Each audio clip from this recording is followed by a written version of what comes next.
going to go ahead and get started. Welcome, good evening. So this is the November installment of our 2022 Phosphorescence Poetry Series. Dickinson used the term phosphorescence to describe a divine spark and illuminating light. We launched this series in 2021 in celebration of the power of poetry to spark the imagination and ignite transformation. And we are thrilled to be able to bring you established and emerging poets from all over the world through this virtual format. This penultimate reading of the 2022 series comes a week earlier than usual to allow those so inclined to spend Thanksgiving Day in rest or celebration, but I am looking forward to the feast of words tonight's poets have prepared for us this evening. My name is Anna Plummer, Program Coordinator at the Emily Dickinson Museum, and I'm thrilled to be with you tonight. Since we cannot see our audience, we hope that you'll consider sharing words of affirmation and appreciation for our poets in the chat during the readings. You can start right now by telling us where you're tuning in from. And tonight, we will be hearing original work from 3 poets, followed by a Q&A. We hope you will participate by placing your questions for the poets into the Q&A box, which you can access from the bottom toolbar. As the chat can be a busy place, we will be looking for your questions in the Q&A box, and you can feel free to pop those in there at any point during the evening. One more note is that we are using Zoom's live transcription feature, which creates captions to the best of a computer's ability. Please forgive any errors there and lack of line breaks, and feel free to toggle subtitles on or off for yourself by visiting the live transcript button on the toolbar. So now it's my pleasure to introduce to you our featured poets. Susana H. Case is tuning in from NYC this evening. She is the author of 8 books of poetry, most recently The Damage Done, Broadstone Books 2022, Dead Shark on the N Train, Broadstone Books 2020, and won a Pinnacle Award for Best Poetry Book and an NYC Big Book Award Distinguished Favorite, and was a finalist for the Eric Hoffer Book Award. She is also the author of 5 chapbooks. Her first collection, The Scottish Cafe, was re-released in a dual language English-Polish version, which, Susana, would you say the title for me? I'm sorry, my Polish is as good as your Polish. So. Well, everyone, please look that up. Siawarna Suzoka. Probably butchered that. And her poetry is translated into Spanish, Italian, and Portuguese. Poems by Case have appeared in literary journals, including Calyx, Catamaran, the Portland Review, Rattle, Rhino, and Upstreet. Case recently retired as professor from the New York Institute of Technology in New York City, where she taught for 38 years. And she is co-editor of Slapering Hold Press. And following Susana, Margo Taft Stever will read. We're so pleased to have her with us. She's tuning in from Sleepy Hollow, New York. Margo's latest of 3 full-length poetry collections are Cracked Piano, which was shortlisted and received honorable mention for the 2021 Eric Hoffer Grand Prize, and The End of Horses. Her latest of 4 chapbooks is Ghost Moose. Her poems have appeared in literary magazines, including Verse Daily, Plant Human Quarterly, Cincinnati Review, Radipalix, Upstreet, Salamander, West Branch, Poet Lore, Blackbird, Poem a Day, Poets.org, Academy of American Poets, and Prairie Schooner. And she is currently an adjunct assistant professor in the bioethics department of the School of Medicine at Case Western Reserve University. Stever also teaches a poetry workshop at Children's Village, a residential school for at-risk children and adolescents. She is founder of the Hudson Valley Writers Center and founding and current co-editor of Slapering Hold Press. Last but not least, Indran, who's joining us on his birthday today, is tuning in from Rockville, Maryland. Indran Amirthanayagam achieved a unique feat in 2020. He published 3 books in 3 languages: The Migrant States, Sur l'île nostalgique, and L'Africa a tiempo. He writes in English, Spanish, French, Portuguese, and Haitian Creole. He has published 20 poetry books, including the just-released Blue Window, and recorded a spoken word music album, Rencontre Dut. He edits the Beltway Poetry Quarterly and curates ablonistas.com. Amirthanayagam won the Patterson Prize and fellowships from Foundation for the Contemporary Arts, New York Foundation for the Arts, U.S.-Mexico Fund for Culture, and MacDowell Colony. He has been nominated for the 2021 Nobel Prize in Literature, and he hosts the Poetry Channel. We're so glad you're all with us this evening, and we'll be posting links to the works of these poets in the chat tonight as they read. So without further ado, I will turn it over to Susana. Thank you so much, Anna, and thank you, Brooke, for having us. I'm going to start with a poem titled Barcelona. And so I returned to New York City, shoes nicked from paving stones, a slight tan. I can still taste the purplish sweetness of sangria, though I cried at a cafe one afternoon, the police rounding up the Menteros, Senegalese and Southeast Asian immigrants selling handbags, roughing them and their blankets of counterfeits into unmarked vans. Did I tell you I saw a shirt I knew you'd like in the window of a closed shop? This too reminds me of thwarted wishes. When I circled back, I couldn't find that store. All around me were Americans nervous because of the terrorist driver on La Rambla. I stopped to look closely at the colorful birds in the market, remembering how the last time I walked these streets, everything was just low-level murmur in my world. This year, even with the pretty birds, I couldn't ignore that people were dying on streets in so many places. Last night, I dreamed you wrote a memoir, and I was anxious to know what you said about me. Did I tell you the shirt I couldn't buy had little squiggles that were the same color as your eyes? This next poem is the only poem I've ever written, actually, that has a quote of a phrase of Emily Dickinson's in it. So it seems appropriate to read here, and this is Tapestry.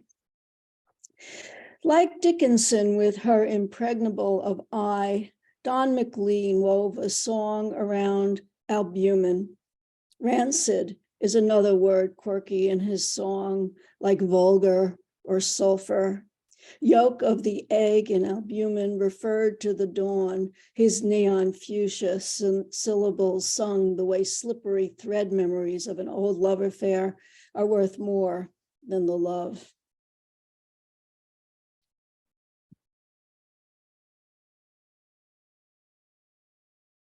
And peacocks in trees, and fog at night lingering, and a black bear with rope strung through his snout, and a boy pulling it who offers to pose for photos, and what first seems to be furniture in a chai shop, but is a man in rags asleep upright, and a radio that plays only static and everyone coughing, and a tourist who brags in broken English of the 50 grams of dope he smokes each day, and a night watchman who takes a bribe to unlock a tower with a marble casket, and the Taj Mahal in moonlight before the workers shout to open the massive doors, and the ghosts of suicides who jumped from the stairs near the gateway, and the beggar who offers to leap into a well for rupees, who, when I say no, looks down in disappointment.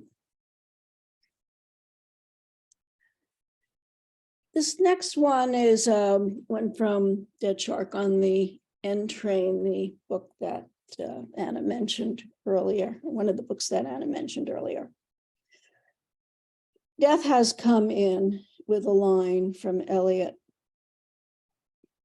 Angus Barbieri, Scotsman, holds the Guinness World Record for the longest liquid fast, lasted over a year before eating a boiled egg and a slice of buttered toast.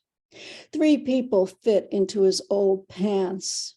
Angus went on to live a happy life, wife, kids, kept off the weight. You are not going to have that egg. Cancer 2.0 has launched 3 weeks with only lemon ices and ice chips, your lump the size of a grapefruit next to your colostomy bag from the last bout. The doctors have nothing more. Even the television you love so much has spent its capacity to distract.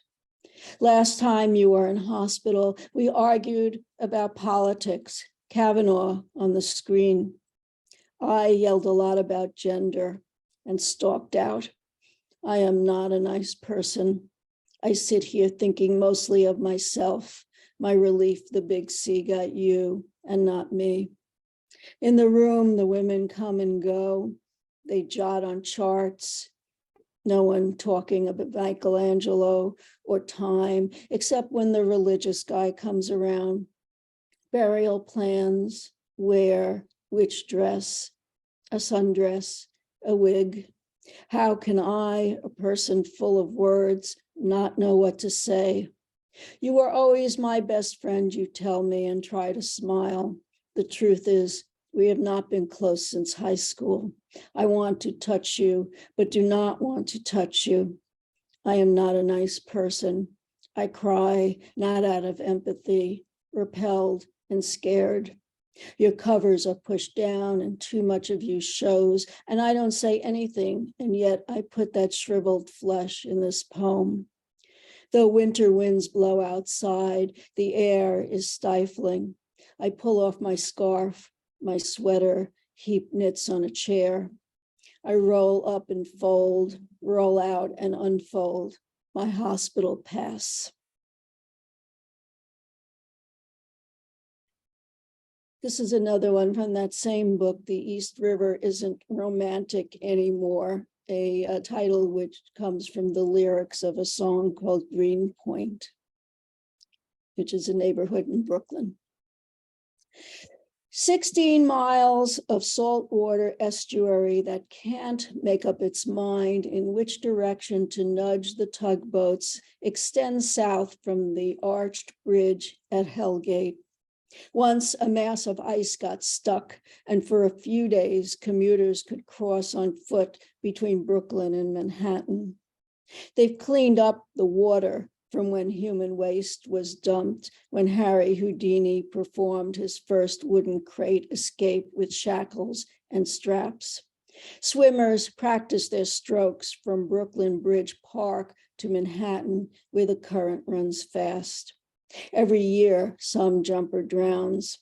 It's where the suicides go, are the lyrics of the rock song. Like the father of a man I once loved, who locked up his dress shop and, arm dangling from the car window, smoked his last Marlboro as he drove down Montgomery Street, never braking. The city's machinery fished out the car, bleeding water, and him, a man who no longer needed to make up his mind.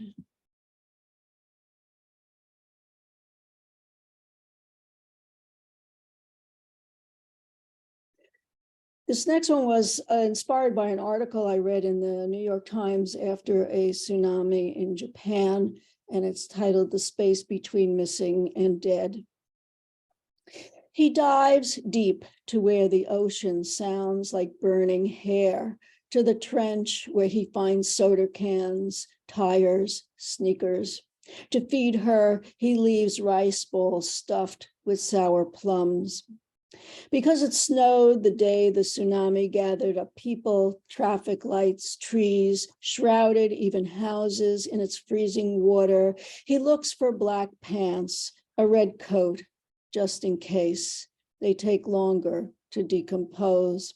At the thought she'd become soft, he shakes his head no, misses the woman who, when music played, swayed close to him in moonlight. He likes to imagine she breathes underwater, will know to swim to where the rice floats.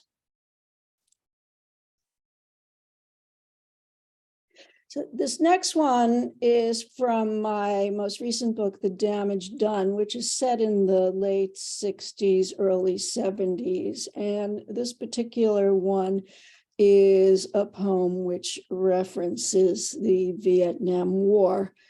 and it's titled "A Free Fire Zone Means Anything That Moves Can Be Shot."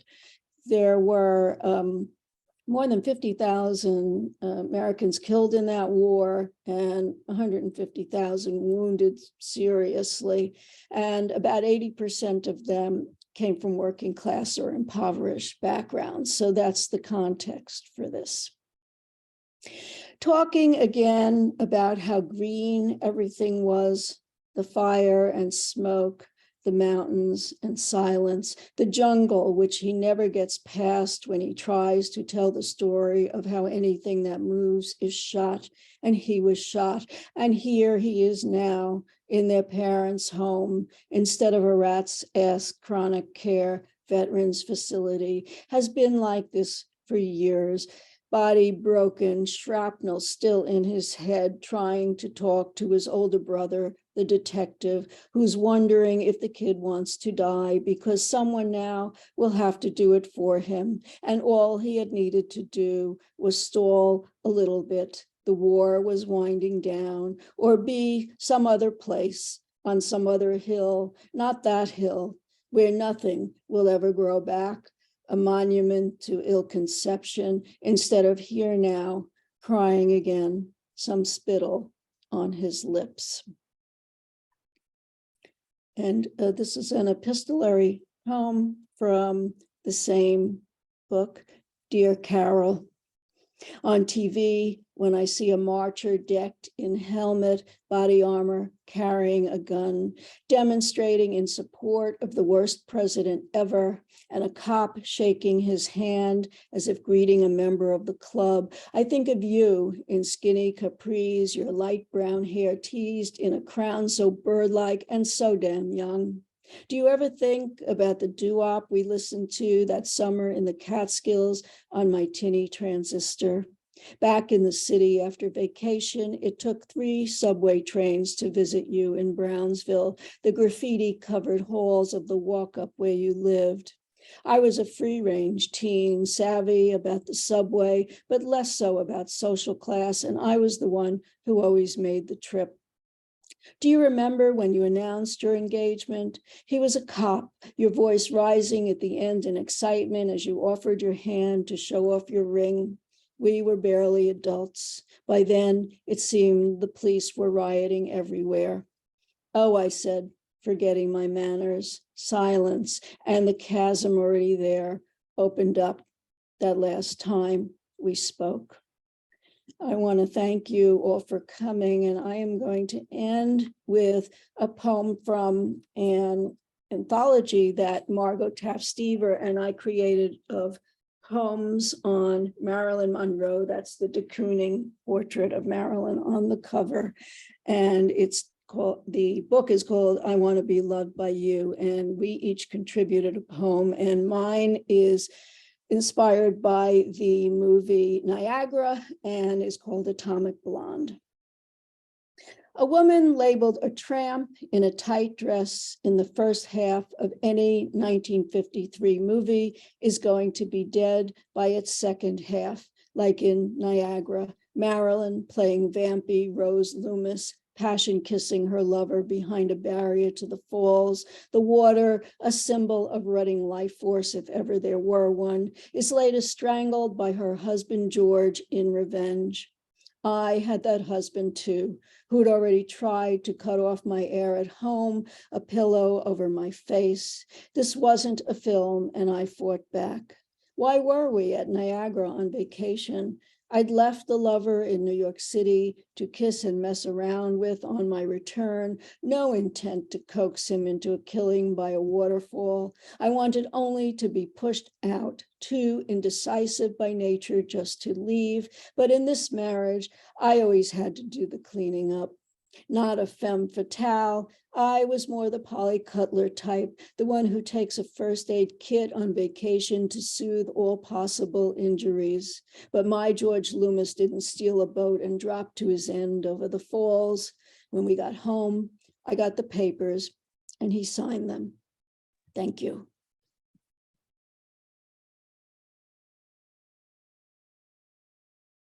Thank you, Susana, for those stunning poems. And thanks to Brooke Steinhauser and Anna Plummer of the Emily Dickinson Museum for organizing the Phosphorescence Reading Series.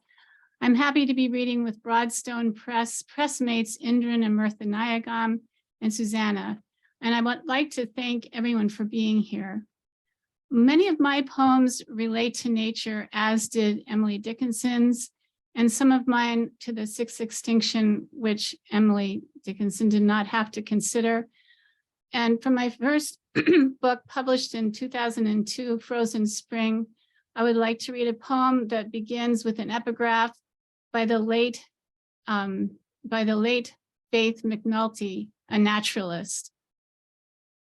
Ascension. It takes 7 strong men to drag the 6-foot heart of a blue whale across the deck of a whaling ship. Beads of sweat well up on the sea-stained faces of the 7 men who bear the still warm heart of the blue whale to the boiling vats. The men are deliverers. They tug, rip, tear the heart across the deck to the seething pots, but their hands stick to surfaces like flypaper and recoil, the red matter teething into fingers as if bleaching out the blood. Ventricles, gaping mouths stand ajar. Red smoke rises in the darkening mist. Harsh wind raps against crevices, something trying to get back in, tapping out an aberrant beat, an unknown code, and something whines long and low, a sea moan. Only a crane can lift a 6-foot heart, and as the last inch of the raised organ recedes into the stewing vats, dismembered parts of the heart ascend and billow over the deck. 7 men inhale the vision, their hearts slackening with each breath. Always be as important from a literary standpoint for many of us as lions, tigers, snow leopards, and monarchs, even after most of those disappear. And I will read a horse-related poem from each of my books. And this one is titled, On the Possession of Horses. Their heads hunker forward when they canter, as if only one direction were possible, and they don't understand fire. They gallop back to a burning barn. Nothing about horses compels me now, though once I wanted to be one. What do horses have to do with love, the quivering limbs of their bodies, their hearts chiseled from stone, and riders cling to them as if just this holding on, this staying on could be everything. Once an entire village banned horses. You couldn't blame them after all the trouble. One morning, one minute normal, and the next the children were possessed, leaving their comfortable beds at night, cavorting with horses from all around under the laden apple trees. No one knows how they planned it. They rode horses by moonlight, bareback and bare-assed, even in thunderstorms. When horses trot and canter, their hooves clatter, their bones chime like funeral bells, like clappers. They ring against the earth. Their heavy hooves beat against the earth. And the next poems are from my book, Crack Piano, published in 2019 by Kevin Carey Press. Since Putin has threatened unleashing tactical nuclear missiles against the Ukrainian people, many have once again considered the aftermath of a nuclear explosion. Perimeter. Another apocalypse. Spit out what is possible. Glass surrounds you. Imploded glass of houses, bones, books, breasts, teeth, cars.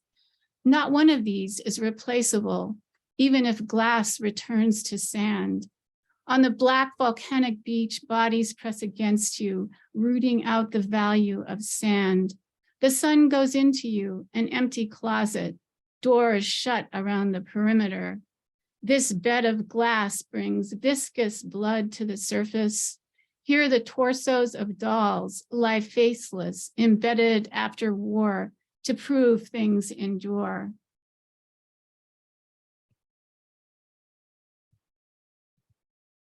And next I'm going to read a horse-related poem from Cracked Piano.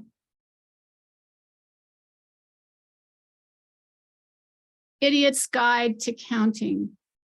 How do you become one with the horse, riding and becoming the act of riding, and the horse becoming the self and the other at exactly the same second, counting strides, counting muscle movement, counting fences, hurtling over them with the horse, counting the everything of one? How do you count? How do you pull a muscle turning over in bed at night? Measurements that change everything, counting back to everything, the everything of one, the pulled muscles of the back of one, the entanglement of one, the waves of particles counting back, the quantum. How to become one with the branches of a tree, a grandfather tree in an apple orchard that no longer exists. Separate one from tree, horse, counting numbers, counting the grandfather tree to find the solution of one. Counting trees, leaves, counting everything as no longer existing, counting trees as one with the everything that no longer exists. And I'd like to read an eco poem from this collection, which is an elegy for my mother and for nature. And it's titled, My Mother is Dying. In the place where she belongs, suffering erases itself. Doves bring her seeds, horses sleep next to her in the straw. Where she belongs, a welcoming place holds her, keeps her from running away, the greenness of the hay turning to gold. Already the rain's restless trajectory, my mother is busy dying, she no longer knows my name. This is the wind of Eden, the wand of change, the last slave of silence, the knave of rain. So quiet the roving of each vacant quest. Let her be buried in the sea by the sea berry, the briar rock, the fossil chamber. Alone, blown, roadside stray, the flown, restless, wayward ringing, bells clang, ocean downcast rolls. Wandering once again, now I return to the center, searching the level earth, calling her name, remembering that I am lost. The path unfurls before my dog and me, walking to the rocks, the ocean on one side, the bay on the other, eiders blessing the waves. The seagull's spontaneous burst, how it hurts with the radio blaring. My mother is dying, gone from a body that has abandoned her. Cry because everything goes haywire, because this is Apollo's siren lyre, the field-worn answer, the childless response, children waiting for some God to bring them home. And the last one I wanted to read from this collection is one of the shorter poems. I have been my arm, resting on the side of a truck, carrying a cigarette to my mouth.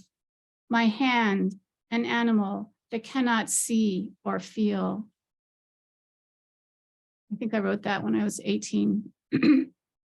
Next, I would like to read a few poems from my new book, published this year by Broadstone Books, The End of Horses. And I don't know if you can see the cover, I'm not sure.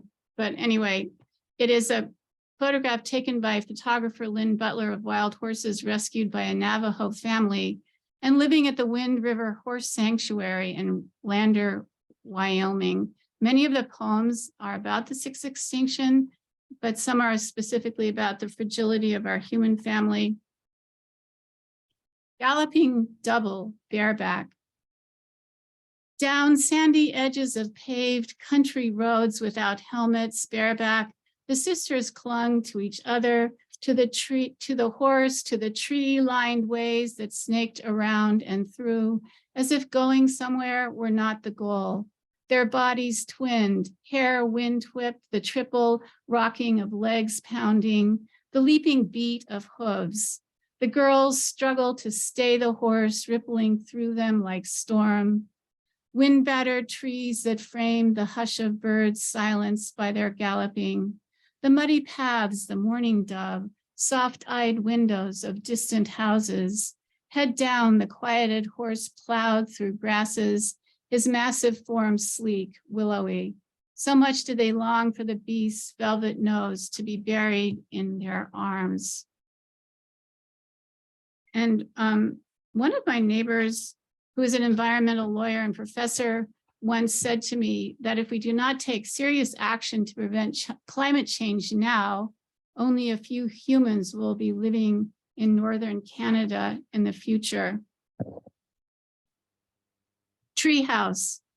Something about roots, bone-like, tenacious, that grip the moving ground. The branches, like umbrellas, bent back and broken by the storm. The leaves feigned references to hands and the sound of the wind's wild working against the leaves. The boy collected the branches and stored them under his bed. Something about the tree seeped into his dreams, the trunk a hallway, the branches outlined rooms, and his family finding shelter in the boughs, listening to the sound language of leaves. He did not see a garden, apples, or any fires. Everyone huddled together to keep warm. I'd like to read a poem in honor of the 1,100 mutilated dolphins that washed up on the shore of France a couple of years ago, and the same unspeakable scene has occurred many times since then. They had tried to get to the surface to breathe. Trawlers now work in pairs and drag a net between them, and as a result, the European dolphin is on its way to extinction. Ballad of the Dolphin. Ancient Greeks said they should be treated as humans. Their sailors would not kill dolphins. How I have thought of you caught in the fishermen's nets. They would set them to trap you to catch the tuna that swam under your schools. How the fishermen hung you still alive upside down. Your cries brought others. Fishermen grabbed you by your tail, strung you and turned you head down in water, tied you to lifting hooks and dragged you to the docks. If any of you were still alive when they slung you on cement, they stabbed you. How last survivors churned the water red, leaping in panic, waiting to die. In a good catch, it took them 3 days to kill all of you. How mothers whose calves were entangled could not lift them to the surface. They listened to their helpless underwater clicks and sighs.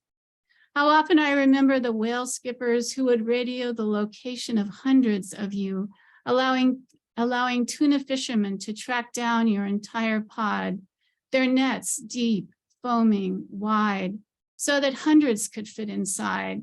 How they used underwater sound to confuse and drive you down. How many of you drowned. Fishermen did not want to compete with you, but killing you was not enough.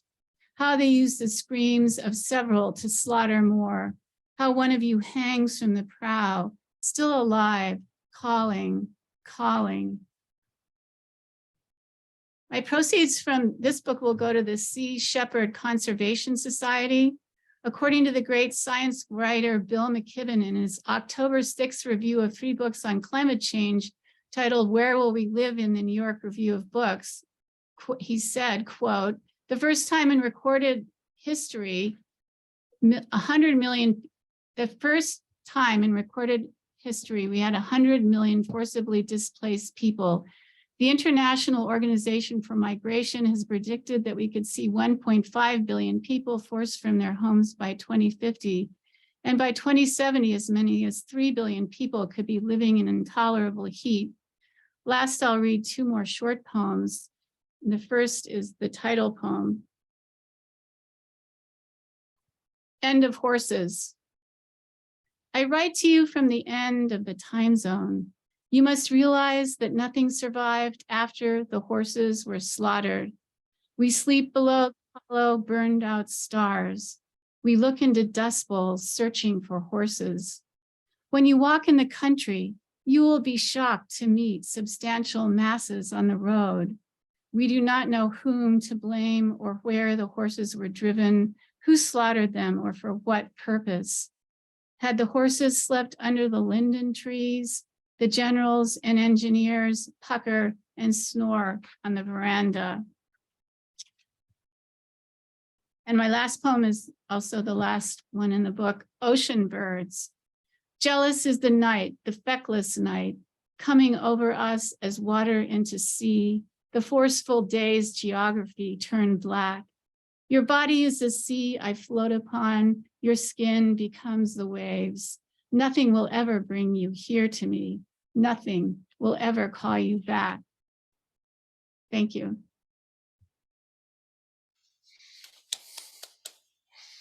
Bravo. Bravo, Margo and Susana. Thank you. What a pleasure to share a stage with you again. And thank you to the Emily Dickinson Museum for this honor. My name is Indran, Amirthanayagam. I'm going to begin with a poem by Emily Dickinson, actually. And it goes like this. I dwell in possibility, a fairer house than prose, more numerous of windows, superior for doors, of chambers as the cedars, impregnable of eye, and for an everlasting roof the gambrels of the sky, of visitors the fairest, for occupation this, the spreading wide my narrow hands to gather paradise. So, looking for paradise. I'll read now from this new book, Origami, Selected Poems of Manuel Ulacia, a very fine Mexican poet who was a dear friend who died tragically in 2001, drowned at sea. And I had translated these poems and he had reviewed them, but we had not finished quite. I've since finished the project and translated 2 new poems. And Alfred Korn wrote an introduction to the book, and very excited that it's out in the world. And I just came back from Mexico, where I was able to give copies of it to his sister and mother and his one brother. Tenochtitlan Blues. Evening falls and you finish your trip. Tomorrow when you go, I will look for you in the emptiness you left everywhere. And if the day is clear, perhaps I may get to see the 2 volcanoes forever covered with snow, like the silence that envelopes 2 bodies that gazed at each other without even touching. Hampstead Heath. Perhaps all that's lacking is a change of light on the water's surface, a glance that meets another glance to leave behind, without knowing it, a sure world. You were on the bank of the pond watching the small sailing ships when he invited you to go deep into the wood. And without saying a word, iron after the call of the magnet, you followed him in. How much sun spilled among the green branches. How much pleasure while your legs trembled with fear. Today you remember neither his name nor face. Perhaps the only trace left imprinted by time is that smell of tobacco and eau de cologne, which for 15 years has stayed with you through all the cities and is now in none. Supper. The blues on fire, moving constantly, crash, agree, and liquefy. An orange sun still lights the terrace, the clay of the road, the cypress cups, the city below in a hollow valley, a white tide of lights that grows while the night thickens the wood. Around the table, friends eat and talk, attend a double feast, one that occurs up there in the firmament, celestial choreography in which the day flees and which the dialogue creates. In the silence between 2 words, a cricket sings. The emanation of a star sparkles far away. Another light shines in the eyes of those who hear and contemplate. Echo of the echo of an echo. Star, song, and flame. Only the poem writes itself. and then I'll read one more from Origami. Origami for a Rainy Day is a long poem that is the title poem of the book. I won't read that, so I'll leave that to you to look for it, but it's one of the great poems, long poems in the Spanish language, in my view. Manuel learned a lot from Luis Cernuda, who lived with him. Cernuda, an exile from the Spanish Civil War in Mexico, as so many others. And Manuel's grandfather was Manolo Altolaguirre, and grandmother Concha Mendez, also exiles from that Spanish Civil War.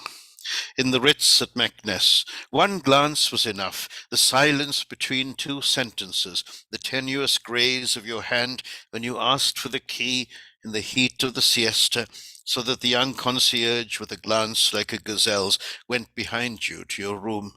What delight to touch his olive-toned muscles with their fragrance of orange blossoms, and to kiss his ample lips flavored with cardamom as the fan spun round, refreshing the intertwined bodies, desiring each other in their delirium the way the desert desires water.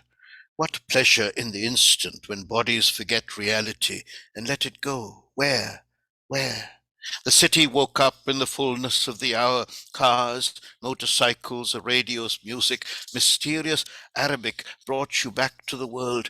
The concierge said goodbye in a hurry and left the room. You fell asleep and woke in another dream when the muezzin began to pray into his microphone. From the balcony, the palace shone resplendent in the sonorous night full of stars. Origami.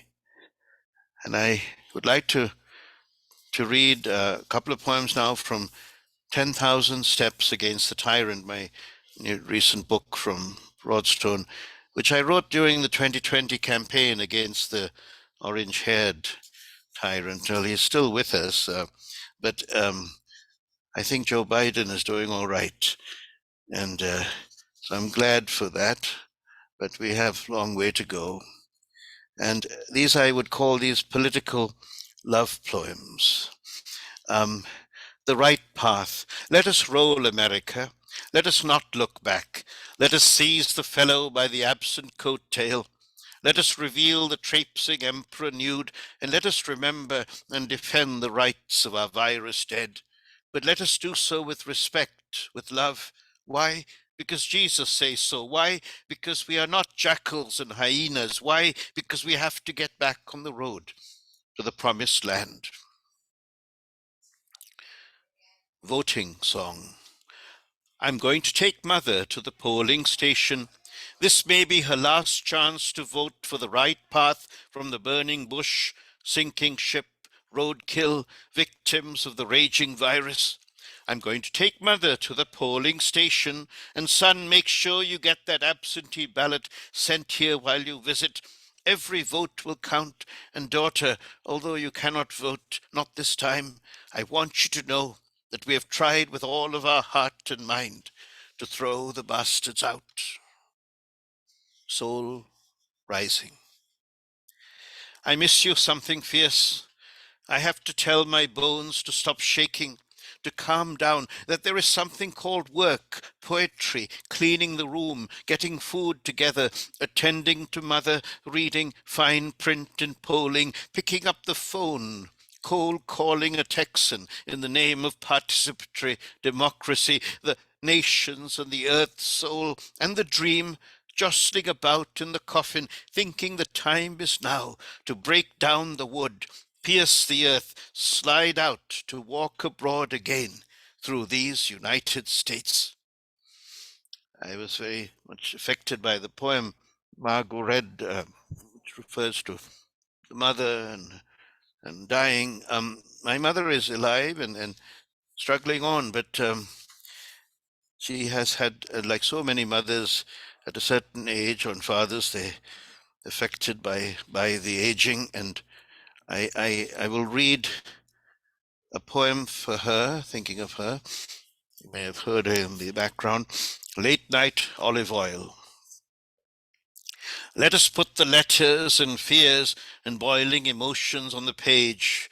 Mummy, Why did you go to the kitchen stealthily without a word to your sleeping son, without your walker, to find the large bottle of olive oil, to pour it on the table and floor, to fill a small vessel which you meant to carry back to your room, as if nobody would notice until you called my name, because you could not negotiate the rest of the way from dining table to bedroom, vessel in hand, without cane or walker?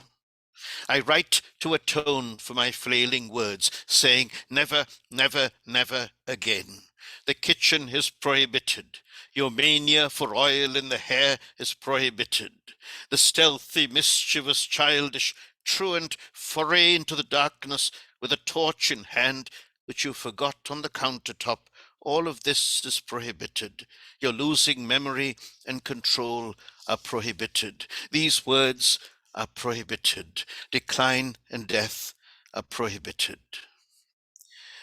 The book talks about the elections and all, the mother of elections and also the mother of pandemics. So there are two parts to this book.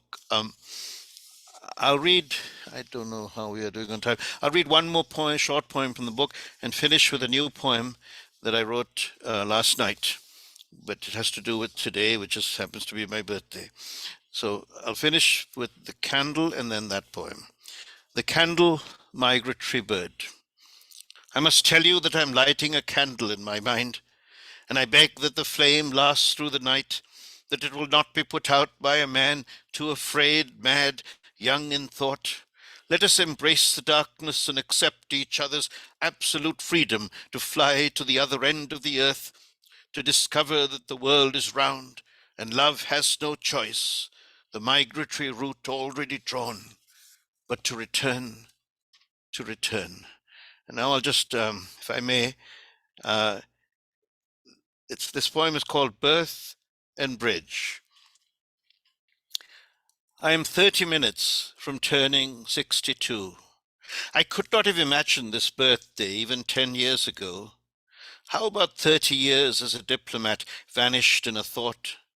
Who said time is elastic, folds over itself, and is eternally one? The only reality the moment thought shapes experience, gives it arms and legs, two heads, our hands separated on the bridge before I flew away from the New York idyll, the artist's bubble, the sense of absolute freedom and immortality, infinite time to learn exactly how the method applies, to scream, to laugh, to be silent, to speak, and to go on, as if limbs sped a young runner, hair curled, sweat beads lacing bare shoulders, Greek and Roman ideals of beauty. But beauty travels. Maidens wash Krishna's blue feet. Arjuna raises his bow. And 100 other virile and graceful gods and goddesses from Bharat shout, we too have our beauty, so help us God. Chinese maidens wear gossamer slippers, Persian dervishes whirl and whir across the steppes, and we have not yet sat down to worship before the Queen of the Nile, the Ashanti princess. I don't have words to describe all the varieties of human beauty and human endeavor, but I say now in the first minutes of this new year, I will dedicate the rest of my sentient hours to finding the words to make the poem fall right, shut tight, like the bridge that cannot be shifted and broken, not by hurricane or bomb or thought. Thank you very much. Thank you. Thank you. Thank you, poets. Wow. I think I was noticing Susana began us talking about folds and Indran ended with folds of time. Feels very fitting. So now we'll do a little bit of question and answer in our remaining minutes. Just an encouragement to audience members, if you have any questions for these amazing poets, please pop those in the Q&A. Just to start off, Michael Casper is wondering if you would talk a little bit about each of your writing habits. So can you tell us a tidbit about your writing process?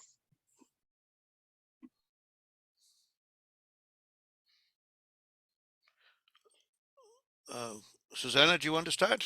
Well, I try to do something every day, and that doesn't mean that I necessarily write a new poem every day, but if I'm flagging on that, I revise, because revision is as you know, is as important as writing the original, or I use the time to submit to journals. But I do try to make sure I do something every day that is related to poetry. Now, when I was teaching, that wasn't always as possible as it is now. So now I have a little bit more time to do that on a daily basis. That's true. And I know you've all taught at some point, if you're not teaching currently. So another way to think about the question might be how you would encourage students to cultivate their own writing habits. I know all writers work differently. I think that for me, the best thing that I've done is to keep notebooks, and I haven't been very organized about it. I think if I had been, I would have done better, but I really advise keeping a notebook and keeping observations, anything that comes to your mind, not censoring what you're writing. That's critically important. And put a date on your notebook so you know when you wrote it, because time does go by. And yeah, I just think a notebook is critical. I would add just something about languages. I've benefited, I think, from writing outside of English in the other languages I speak, French and Spanish and Portuguese, Haitian Creole, and writing in them. You can be tired in one language but refreshed in another. So it gives you choices, and writing cross languages is like crossing borders. And I think for me, the fundamental need for human beings is to cross borders and eliminate borders, whether they're political borders, psychological borders, limits of all sorts, because you have to break through the sound barrier. I mean, if you want to write, you have to go at it with all of your gusto and all of your blood and all of your bile and all of your memories, and write it as if your life depended on it, and that's maybe easy to say, but that's really the experience. I've sometimes written a poem and I'm literally shaking in my chair as I'm writing it, with the emotion and the rhythms that are coming out. And the rhythms come out, they're inside of you, but they come out once you start writing. So I think the writing the first line, even if you go back and revise it later, is important. Not worry too much about where the poem is going. I think you can sort of compose the direction, the map in your head, but you don't have to have it all set out before you start to write. The discovery happens in the writing, and so I would say, and I would recommend writing as much as one can, reading as much as one can. I say to everyone now, read, write, and walk, and add eating and sleeping as well, to your daily regimen.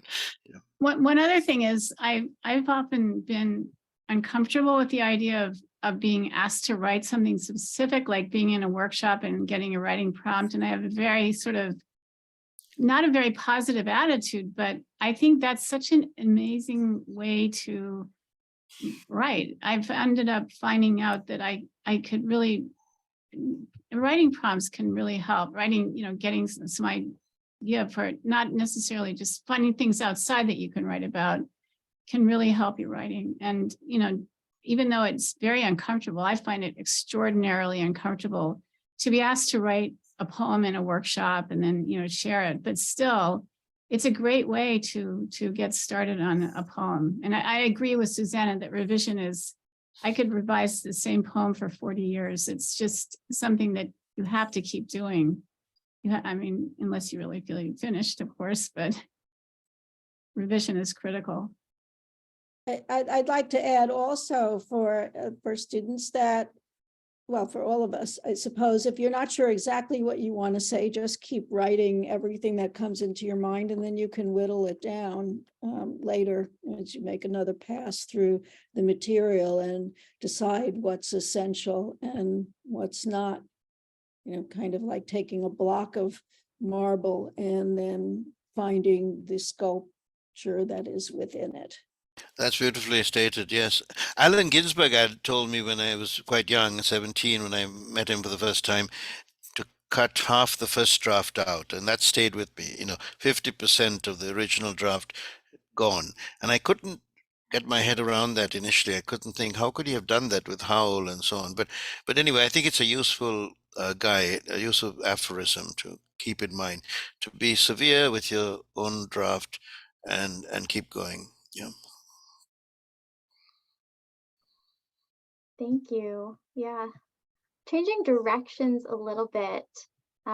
You all demonstrated such a deep care for the natural world in your work. And I just wanted to thank you for bringing the loss of our natural landscape, but also the loss of life kind of in comparison. I don't know if comparison is the right word, but alongside that to our attention and to our hearts in a way that I felt really informed and affected rather than beating down and overwhelming. And so I guess I'm just wondering, how do you go about that? How do you find that tone? How do you go about bringing the natural world into our... And maybe also, I know this has been a point of inspiration for some of you related to Dickinson and the way that she wrote about loss and the way that she wrote about nature. So feel free to tie that in as well if something comes to mind. Well, I was thinking that the dolphin poem that I wrote, I took notes about 15 years ago on it, and I couldn't stand to think about it. I put it away in a notebook and didn't look at it for that long. And then when I looked at it again, I was able to, so many things can be so painful. Can't even read it in a newspaper. It's so painful. But if you put it away and then come back to it, but don't forget about it. Then I think it's sometimes possible to write. And that also goes for things that happen to you that are extremely overwhelming. I think it's important to confront, one of my, I'm thinking of Emily Dickinson's poem, I Cannot Live With You, which ends on the word despair.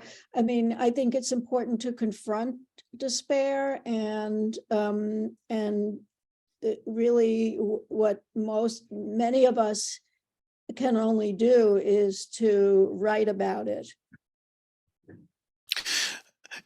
In my case, I write and liberate endorphins writing, and serotonin goes to my brain and I feel better. I just feel better, no matter how depressed, how melancholic, how complicated, catastrophic the motivation.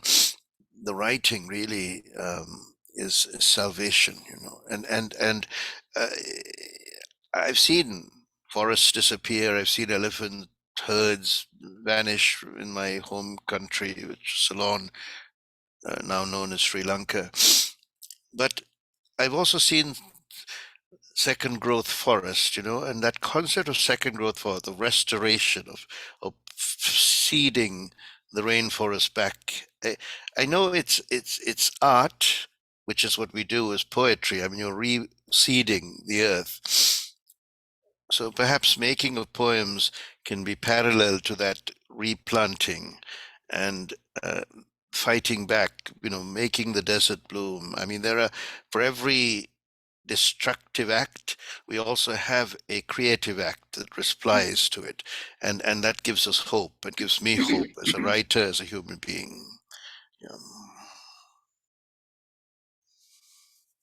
Poems as reseeding.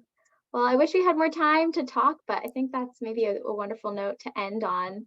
So thank you so much, Indran and Susana and Margo. Just to let all of you listeners know, we hope that you will join us next month for our final Phosphorescence reading of the year with Corey Winrock and Eleanor Hooker. And you can subscribe to our newsletter to keep an eye out for announcements regarding the 2023 Phosphorescence series. And before that, on December 7th, you can join us for our virtual Emily Dickinson birthday celebration with a behind-the-scenes exploration of Emily Dickinson Museum's collections, which contains more than 12,000 artifacts. And to learn more about these programs, sign up for our monthly mailing, or to make a donation, please visit www.emilydickinsonmuseum.org. It has been such a pleasure, Susana Case, Indran, Amirthanayagam, and Margo Seaver. We hope you'll stay in touch, and thank you so much, everybody, for attending. Have a wonderful evening. Thank you very much. Thank you, Anna. And thank you for pronouncing my name so beautifully and correctly. Thank you. All the best. Thanks.